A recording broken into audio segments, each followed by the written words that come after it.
BJP party గత 10 సంవత్సరాలుగా అధికారంలో ఉన్న పార్టీ అయినా కూడా ఈరోజు నిరుద్యోగ సమస్య మన రాష్ట్రంలోనే కాదు దేశంలో కూడా చాలా పెద్ద సమస్య, చాలా తీవ్రమైన సమస్య. బీజేపీ పార్టీ సంవత్సరానికి 2 కోట్ల ఉద్యోగాలు ఇస్తామని మాటిచ్చి అధికారంలోకి వచ్చారు. ఇప్పటికి 10 ఏళ్ళు అయింది. అంటే సంవత్సరానికి 20 కోట్ల ఉద్యోగాలు, 10 ఏళ్లలో 20 కోట్ల ఉద్యోగాలు ఇచ్చుండాలి. ఎన్ని ఉద్యోగాలు ఇచ్చిందో బీజేపీ పార్టీ స్టేట్మెంట్ రిలీజ్ చేయాలి. కనీసం మన రాష్ట్రానికి కనీసం 1 కోటి ఉద్యోగాలైనా వచ్చాయా? సంవత్సరానికి 2 కోట్ల ఉద్యోగాలు ఇవ్వాల్సిన బీజేపీ పార్టీ ఆ మాట నిలబెట్టుకోలేకపోయింది.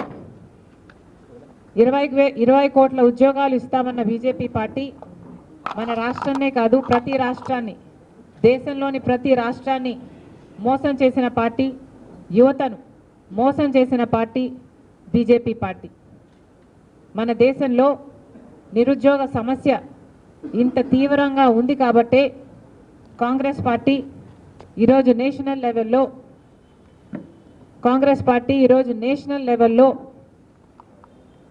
యువకులకు న్యాయం చేయటానికి మేనిఫెస్టోని రిలీజ్ చేసింది. మొన్న రాహుల్ గాంధీ గారు, కాంగ్రెస్ ప్రెసిడెంట్ ఖార్గే గారు కలిసి యువకుల కోసం రిలీజ్ చేసిన నేషనల్ మేనిఫెస్టో ఒకసారి మన రాష్ట్ర ప్రజలకు కూడా తెలియాలి కాబట్టి ఆంధ్ర రాష్ట్ర కాంగ్రెస్ పార్టీ అధ్యక్షురాలిగా ఈరోజు కాంగ్రెస్ పార్టీ నేషనల్ అజెండా యువత కోసం ఈ విధంగా ఉంది అని డిక్లేర్ చేస్తున్నాం. భర్తీ భరోసా అనే స్కీము కాంగ్రెస్ ప్రభుత్వము అధికారంలోకి వచ్చినాక 30 లక్షల ఉద్యోగాలను భర్తీ చేస్తుంది అని దేశంలోని యువతలందరికీ మాటిస్తున్నాం.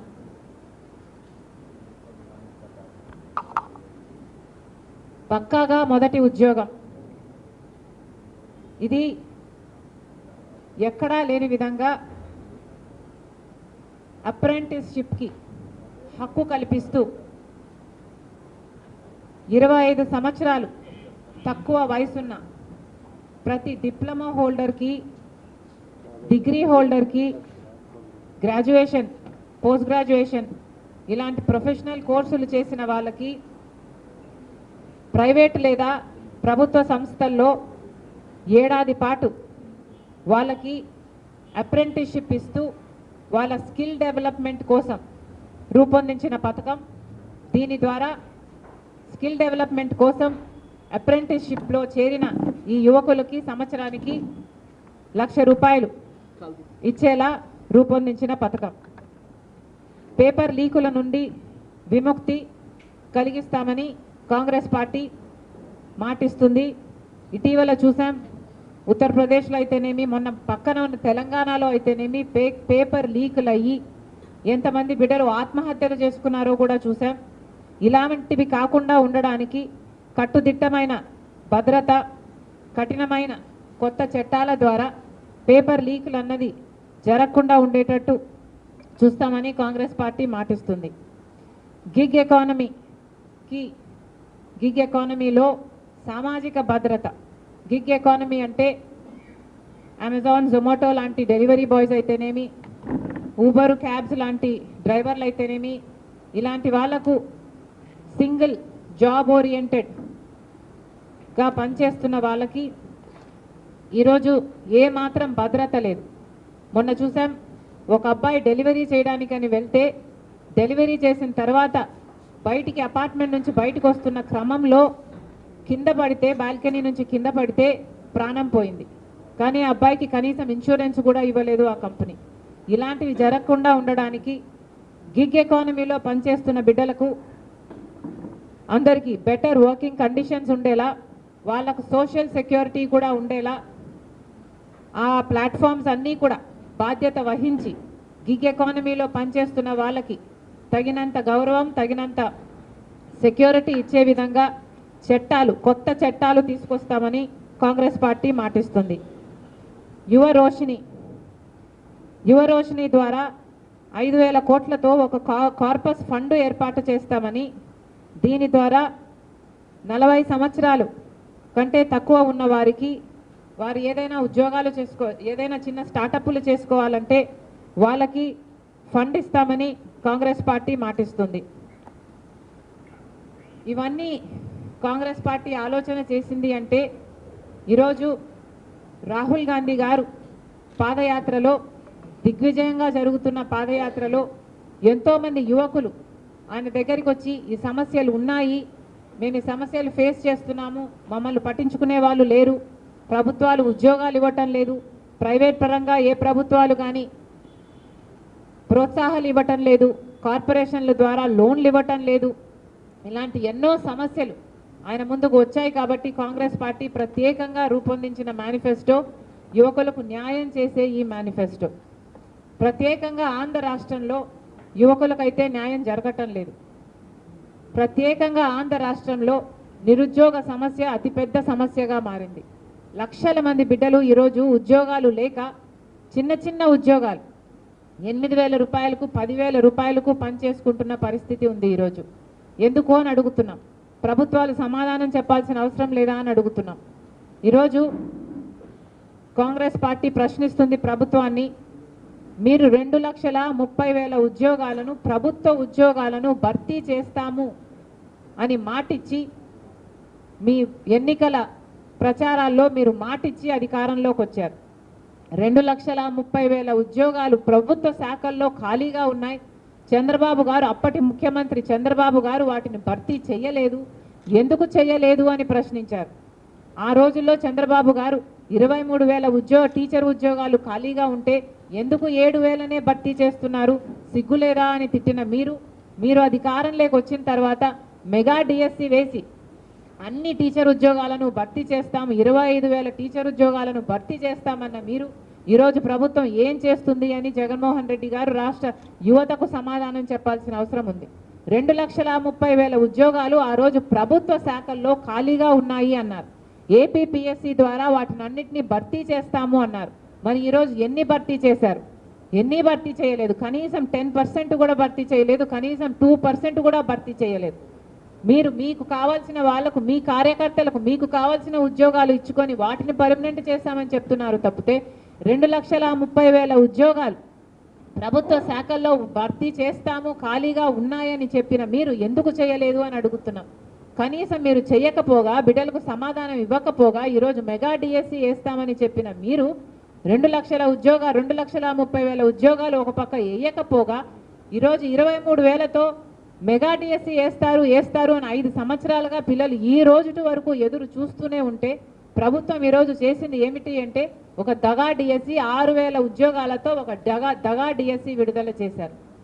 ఇది ఎక్కడి న్యాయం అని అడుగుతున్నాం. ఆ రోజు 7,000 ఉద్యోగాలు చంద్రబాబు విడుదల చేస్తే టీచర్ ఉద్యోగాలు సిగ్గులేదా అని మీరు తిట్టారు.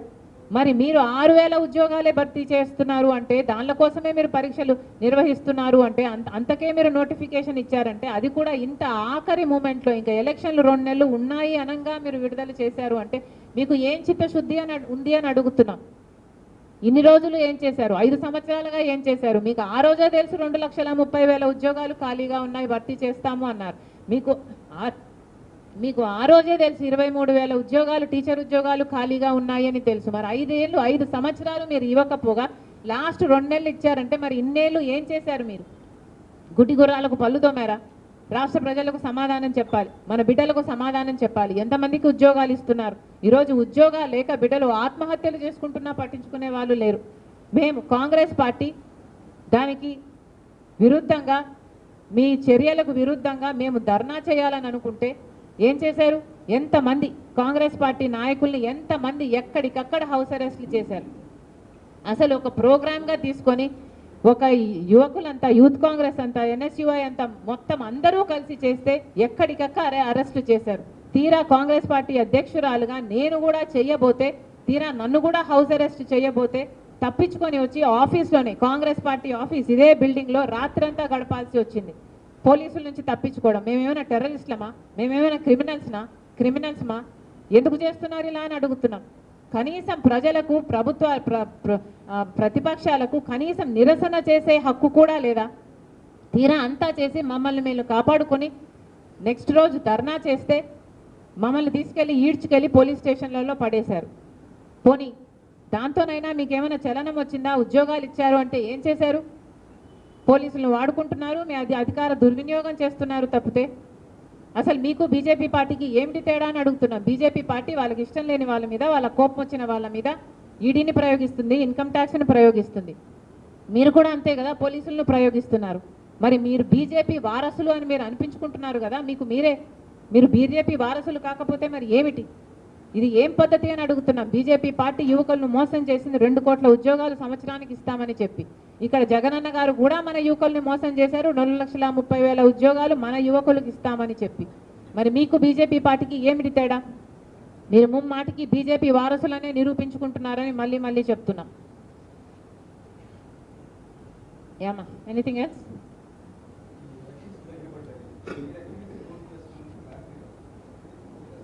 దగ్గరికి వస్తున్నాయని మీరే చెప్తున్నారు కదా, క్లారిటీ కూడా వస్తుంది. All in due time.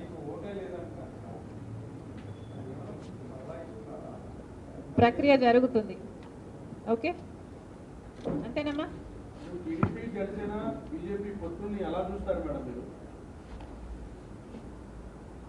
రాష్ట్ర ప్రజలు ఎలా చూస్తున్నారు, మీరు ఎలా చూస్తున్నారు? ఇది ఏం పద్ధతి అని ఎవరికి అనిపించటం లేదా? అసలు గమనించాల్సిన పాయింట్ ఏమిటంటే మన రాష్ట్రంలో ప్రత్యేక హోదా గురించి ఊసే లేకుండా చేశారు తెలుగుదేశం పార్టీ, వైసీపీ పార్టీలు కలిసి. ప్రత్యేక హోదా మనకు ఊపిరి. ప్రత్యేక హోదా లేకపోతే మనం బాగుపడలేం, మనకు భవిష్యత్తు లేదు. 10 సంవత్సరాలుగా అది నిరూపణ అయ్యింది.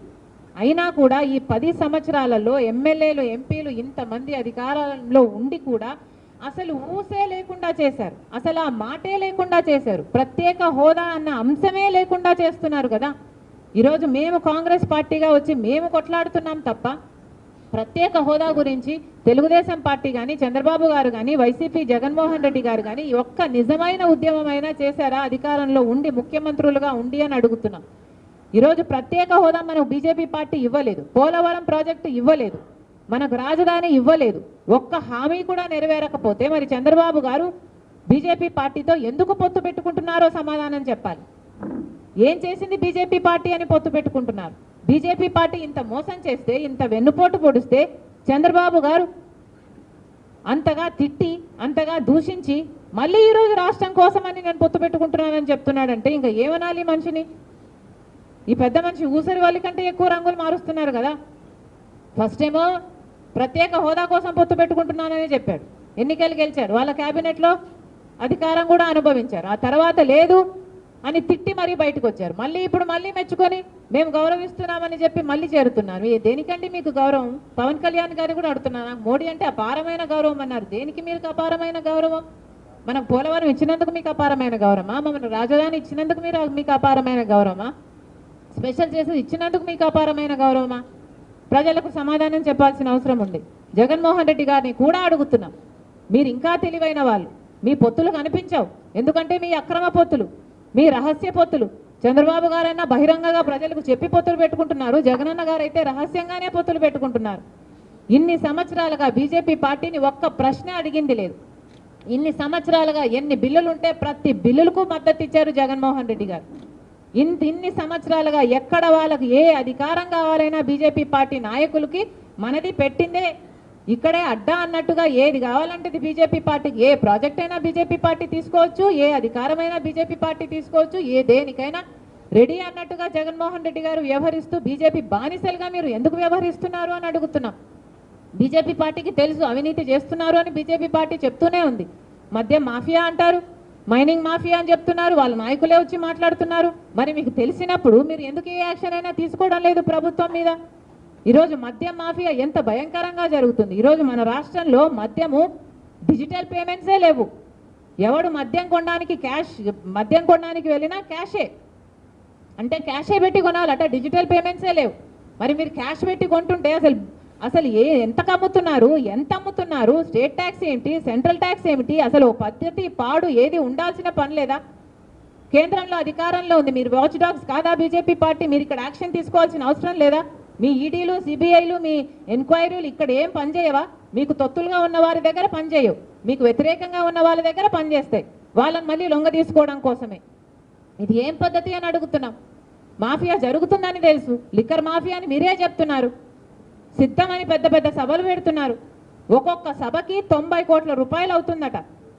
ఎక్కడి నుంచి వస్తున్నాయండి ఈ డబ్బులన్నీ? సిద్ధమని పెద్ద యాడ్ క్యాంపెయినే నడుపుతున్నారు, 600 కోట్లు ఖర్చు పెడుతున్నారట. ఎవరి డబ్బులు ఇవి? ఎక్కడి నుంచి వస్తున్నాయి ఈ డబ్బులన్నీ? ప్రజలందరూ కూడా ఆలోచించాల్సిన అవసరం ఉంది. Thank you.